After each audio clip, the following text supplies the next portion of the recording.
তারপর আরেকটি প্রশ্ন করছে, আমি মানুষ তুমিও মানুষ, তোমার হাত পা আছে আমারও হাত পা আছে, তাহলে তোমাকে আরেকজন গুরু ধরতে হবে কেন? ওই যে বললাম, একজন আল্লাহ লোকের কাছে আরেকজন মানুষ যায় আল্লাহর পথ পাওয়ার জন্য, আল্লাহকে চেনার জন্য, আল্লাহকে জানার জন্য। ওই লোকে তো চিনি, ওই লোকের সঙ্গে যোগাযোগ আছে। আমাদের দেশে যিনি রাষ্ট্রপ্রধান, আমি যদি তার কাছে যাইতে চাই তাহলে আমার একজন এমপিকে ধরতে হবে, নাহলে মন্ত্রীকে ধরতে হবে, কিন্তু আমি সরাসরি যাইতে পারবো না। অথবা সেই রাষ্ট্রপ্রধানের সাথে যার খাতির আছে, সম্পর্ক আছে, ভালোবাসা আছে, ওনার সঙ্গে একজন মানুষকে ধরে, তাই আল্লাহ পাক এখানে উসিলার কথা বলা হয়েছে। আমাকে পাইতে হলে তোমাকে উসিলা তালাশ করো, উসিলা ধরতে হবে। এখন এই যে সাইমন শাহ বাবা, ওনার নামে আজকে উরুস হয়, বাতি জ্বলে, কত কি হয়, সিন্নি সালাত হয়, ওয়াজ নসিহত হয়, মিলাদ মাহফিল হয়, জিকির আজকার হয়, গান বাজনা হয়, দুটো কথা হয়, বাতি জ্বলে। উনি যেদিন জন্মগ্রহণ করেছে এই ভূমিতে, এই থানায়, এই এলাকায়, ওই দিন আরো 10টা 20টা 50টা ছেলে সন্তান জন্মগ্রহণ করেছে। তাদের তো মাজার হয় নাই, তাদের তো বাতি জ্বলে না, ওনার জ্বলে কেন? নিশ্চয়ই উনি আল্লাহর কোনো কাজ করেছে, কাজ করে উনি আল্লাহ আল্লাহ হয়েছে, যার ফলে আমরা আজকে ওনার দরবারে এসেছি। কিন্তু ওনার সঙ্গে যেই সমস্ত ছেলেপেলেগুলা, যেই মানুষগুলো জন্মগ্রহণ করেছে, তাদের কবর হয়েছে, কোনো কবরের অস্তিত্ব নাই। আমি মারা গেলে আমার কবর হবে, আমার মাজার হবে না। আর একজন আল্লাহ লোকে মারা গেলে উনি পর্দা, এই যে তোমারও চোখ আছে, হাত পা আছে, নাক মুখ আছে, সবকিছু আছে, আমারও আছে, তো তোমাকে গরু ধরতে হবে কেন ভাইরে? ওই যে আল্লাহ লোকের কাছে বায়েজিদ বোস্তামি ভক্ত নিয়া ভ্রমণ করতেছে, হঠাৎ করে একটা নদীর মধ্যে, নদী পার হইতে হবে, সেই নদীতে কোনো তরুণী বা নৌকা টৌকার পারাপারের কোনো ব্যবস্থা নাই।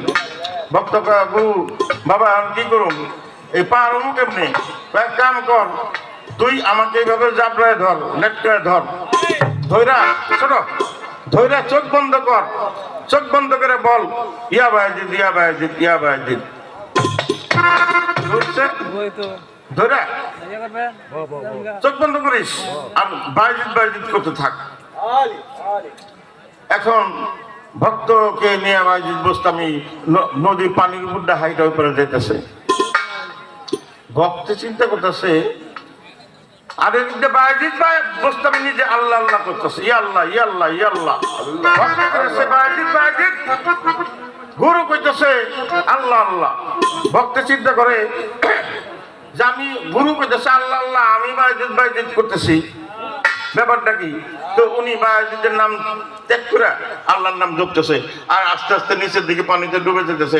বাবা আমি তো পানির নিচে ডুবে যেতেছি, তুই তো আল্লাহ আল্লাহ কইতেছস, তুই তো বায়েজিদ কস না, বায়েজিদ ক। এই বায়েজিদ আবার ধরলো, নদীর ওই পারে গেল, ওই পার পার হয়ে বাবা ব্যাপারটা কি ছিল?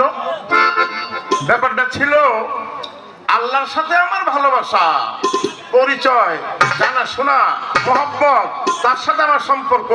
আমি নদী দিয়ে পার হয়ে যাইতেছি বিপদে, আমি আমার বন্ধুকে ডাকতেছি, তোর সাথে তো আল্লাহর সাথে পরিচয় নাই। তোর সাথে পরিচয় কার সাথে? বায়েজিদের সাথে। এই জন্য তোরে বলছিলাম তুই বায়েজিদ বল, কিন্তু তুই বায়েজিদ না কয়ে তুই আল্লাহ কইতেছিস, আল্লাহ আল্লাহ ডুবে যেতেছিলি কেন? না তুই তো আল্লাহর সঙ্গে তোর বন্ধুত্ব হয় নাই, তোকে আল্লাহ পর্যন্ত পৌঁছায় দেবার দায়িত্ব আমাদের সময়ের ব্যাপার, সাধারণ ভোজনের ব্যাপার। তাই এখানেই মানুষে ব্যবধান। একটা সুন্দরী মেয়ে যেতেছে, যে অল্প বয়সে একটা ছেলে, সে আমার বাড়ি যেতেছে রে, এই যে চোখের দৃষ্টিভঙ্গি, একই চোখের যে একটা দৃষ্টিভঙ্গির পার্থক্য, ব্যবধান, সেটা। আর গুরু কইতেছে একই জিনিস দেখে কইতেছে এই মেয়েটা কত সুন্দর, আর সৃষ্টিকর্তা আল্লাহ যে এই মেয়েটা আল্লাহ সৃষ্টি করলো, সে না জানি কত সুন্দর। খারাপ মন্তব্য করলো, খারাপ ভাবে নিল, এই চোখ দিয়েই গুরু পাঠে যিনি থাকেন তিনি সৃষ্টিকর্তা আল্লাহর প্রশংসা করলো। তাইলে হাত পা প্রত্যেকটা অঙ্গ প্রত্যঙ্গ এখনো গুরুর মতো হয় নাই শিষ্যের, যার ফলে গুরুর কাছে যাওয়া, গুরু ধরা এই পর্যন্তই।